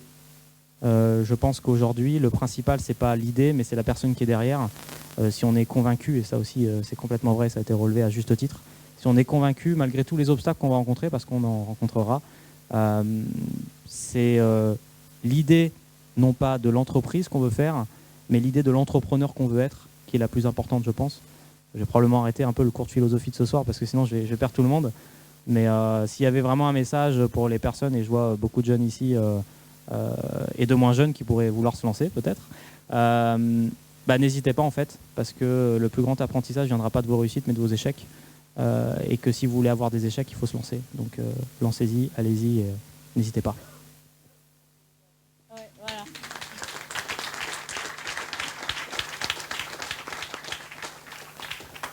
Et rappeler qu'on a la chance effectivement d'avoir l'NCBS qui a une chaire cybersécurité des grands événements publics, et que ça non plus, il n'y en a pas dans toutes les régions. Donc gargarinosons-nous un petit peu de ce régionalisme. Et puis j'ai l'impression aussi que c'est la dimension qu'on donne à son idée. Et cette dimension un peu humaine que vous avez sur mesure dans l'entreprise, c'est aussi celle qui doit plaire aux entreprises. Que vous disiez que vous n'aviez pas juste une approche qui était technique ou technologique, mais que la cyberattaque, ça a aussi des répercussions sur l'humain, sur le RH, sur le bâtiment, sur plein de choses, et que c'est cette approche-là qui est un petit peu nouvelle aussi, peut-être dans les entreprises qui sont montées très vite et qui font une réponse hyper techno et pas, voilà, ils ne prennent pas tout en charge. Et puis, j'ai bien appris ma leçon, monsieur, c'est ce que vous m'aviez dit. Très bien. Je voudrais qu'on ait un temps quand même important, qui est le temps des questions de la salle. Alors Jules est toujours là, il peut même vous rejoindre sur scène. Les questions sont ouvertes à nos cinq témoins. Est-ce qu'il y a quelqu'un qui veut se lancer, ou un témoignage, un rebond en écho à ce qui a été dit? Est-ce que vous êtes retrouvés dans ces idées de toutes sortes? Ah, chouette. Il y en a une qui s'y colle.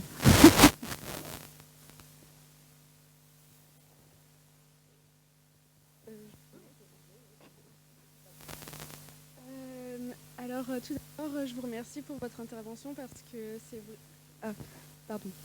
c'est c'est vraiment rassurant d'avoir des gens qui ont créé des entreprises et qui ont eu des idées pour faire avancer les choses, tout ça. Et Charlotte, ça m'a ça m'a vraiment rassurée parce que le doctorat, j'y pense parfois. Et en fait, c'est une idée. Enfin, j'aimerais bien, mais ça me fait extrêmement peur aussi. Et je me dis que des fois aussi, j'ai pas vraiment le niveau pour faire un doctorat, alors que je suis arrivée jusqu'en master, donc pourquoi pas le doctorat. Et j'avais aussi une question sur l'application Extra Student, parce qu'en fait, une fois, je l'ai téléchargée, et en fait, je sais pas comment dire ça, il n'y a pas Université Bretagne Sud.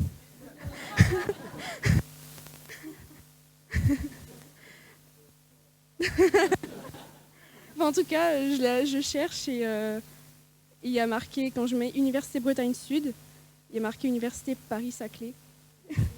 Et il n'y a pas IBS. Ouais. J'ai revérifié là. Voilà. Et, en tout cas, merci beaucoup. Voilà.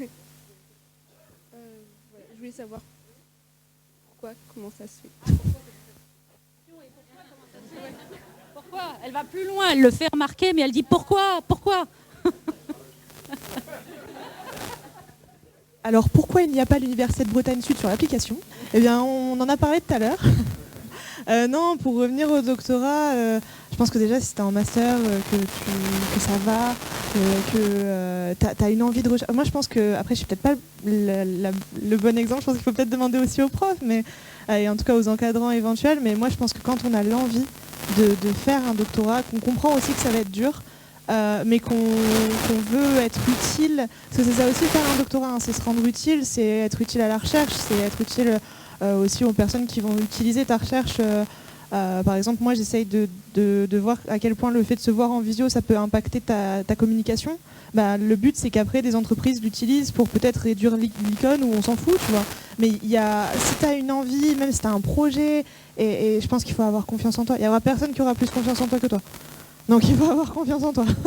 et puis le fait de venir et de s'intéresser à ça, c'est super. Et puis si tu veux en discuter, on en discute.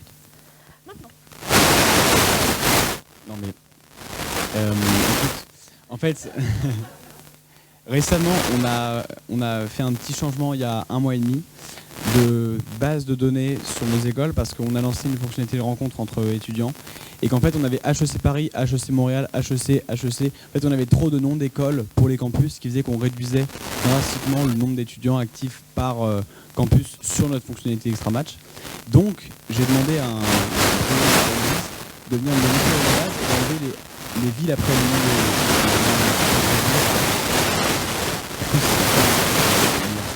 Université Bretagne Sud, ils ont dû enlever Bretagne. Voilà, c'est un tri de data horrible que je viens de signifier, donc qui dans 20 minutes sera corrigé. On s'inscrira ensemble. Je vais garder le micro parce qu'en fait, je vous ai pas fait réagir justement sur les témoignages qu'il y avait. Je voulais savoir, parce qu'en ayant là quatre cursus qui sont passés par l'université publique, parce que vous avez quand même bien brocardé le privé, donc on peut se permettre là de mettre un petit peu en avant le public. Qu'est-ce que vous avez ressenti ? Est-ce qu'il y a une idée, ou en tout cas un projet qui vous a davantage marqué, Claude, qui vous parle, qui vous donne envie de rebondir un petit peu ? Alors déjà, je suis pas non plus un entrepreneur chevronné, donc j'ai pas vraiment d'avis surtout pas d'ailleurs d'avis à porter. Moi, on a tous le même âge, donc c'est toujours hyper inspirant de rencontrer d'autres jeunes qui entreprennent et de se retrouver sur plein de moments qu'on a tous vécus, de galères, d'acharnement et de remise en question successive. Donc ça, je l'ai ressenti dans vos voix, ce que vous racontiez, donc ça c'est extrêmement intéressant. Il y a des projets qui saisissent, d'ailleurs tous vos projets saisissent, parce qu'il y a à chaque fois un combat.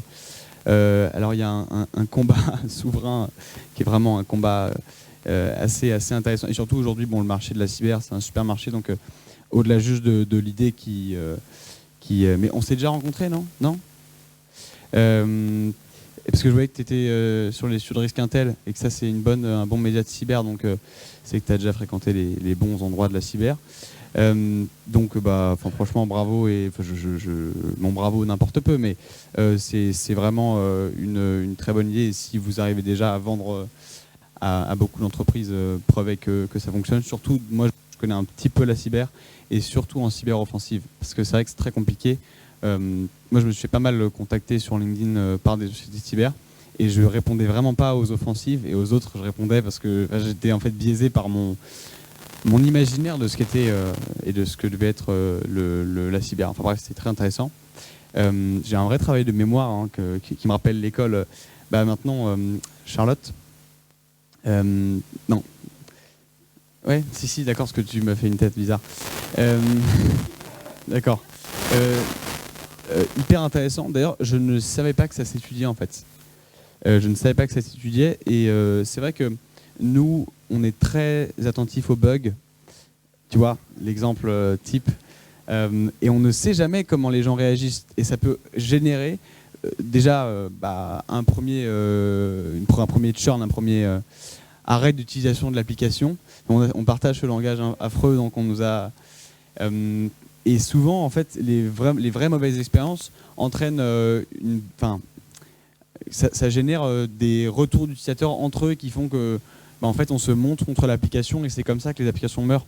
C'est comme quand on utilise un vélo en libre service pourri, en fait on peut le dire à son voisin, à sa mère, à sa tante, créer une très mauvaise réputation au produit. Et donc c'est intéressant d'étudier le niveau de réaction aux bugs et à l'utilisation de certains parcours, parce qu'en fait c'est la base de notre métier lorsqu'on travaille des parcours utilisateurs, quoi. Donc c'est hyper intéressant, parce que vraiment j'ignorais que ça existait, et en plus t'es doctorante, enfin vraiment bravo, quoi. C'est moi j'ai pas réussi à faire 6 mois et t'es doctorante, donc vraiment c'est excellent. Blanche, j'ai vraiment l'impression de faire en fait vous avez une proximité avec la NUPES. J'ai pas compris ça. D'accord, ok. Non mais c'était parce que t'as dit que...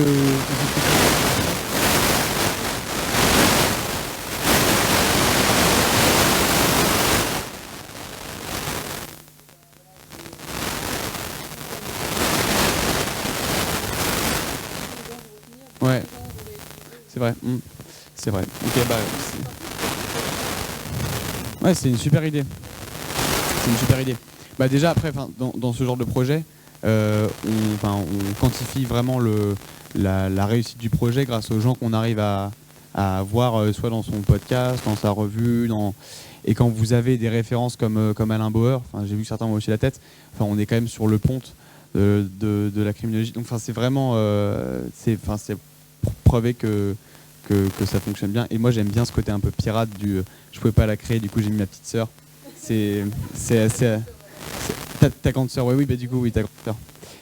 Dis-toi qu'il y a des partis politiques qui ont fait des chiens, donc c'est vraiment que nous, on est très très loin de la vraie piraterie, quoi. Oui, c'est vrai. Ouais, mais souvent, c'est ceux qui sont dans le domaine qui suggèrent. J'étais à la conférence, la représentation de Xavier Niel il y a quelques semaines. On avait la chance, il se produisait à l'Olympia, et moi je vis à côté de Paris.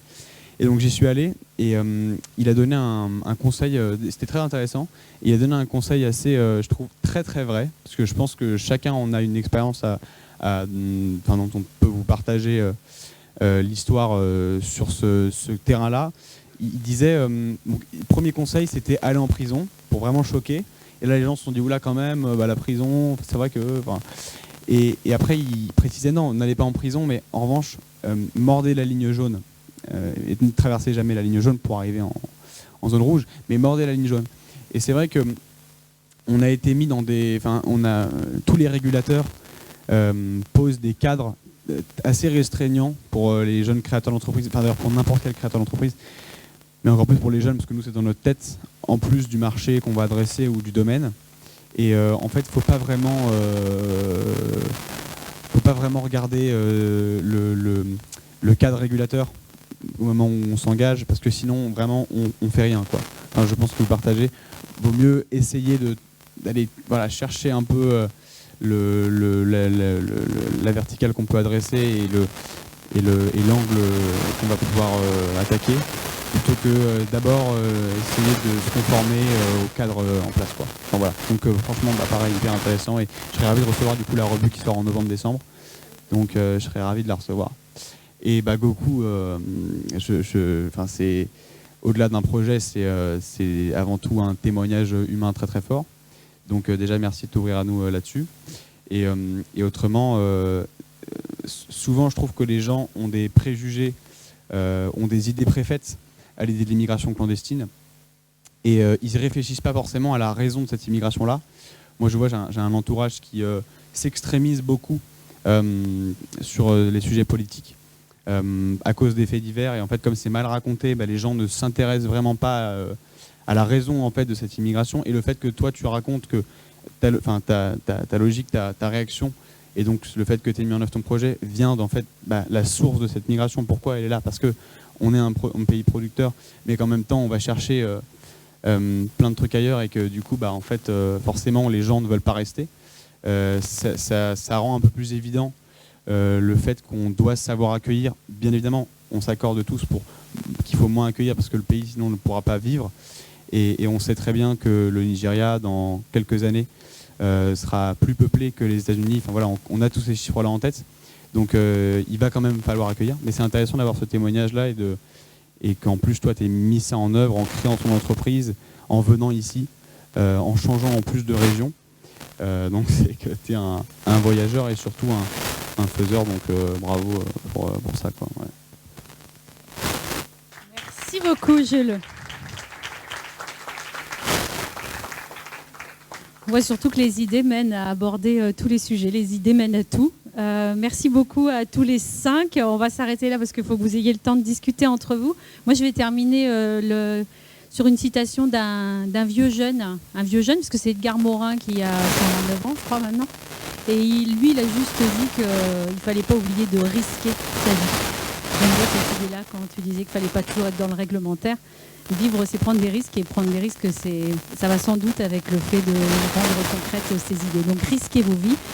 En attendant de les risquer, on va vous remercier tous les 5. Je vous annonce quand même les petites choses qui vont se passer pour la soirée. Vous avez eu à l'entrée un petit mot qu'on vous a glissé dans les poches. Ça veut dire que vous allez devoir retrouver votre père. Alors, pour certains, c'est super évident. Pour d'autres, ils se disent encore César, ça va avec qui? Donc, il va falloir vous parler. Vous allez retrouver votre père. Ensuite, vous avez toute la team de la coloc qui nous accueille ici, qui va vous proposer un petit atelier. Vous l'avez compris, l'idée étant évidemment de faire du réseau, de parler entre vous, de vous rencontrer, et puis d'essayer de faire que cette soirée continue à permettre des échanges hyper intéressants. Vous allez aussi aller sur le stand de Spot, Spot qui a un super nom.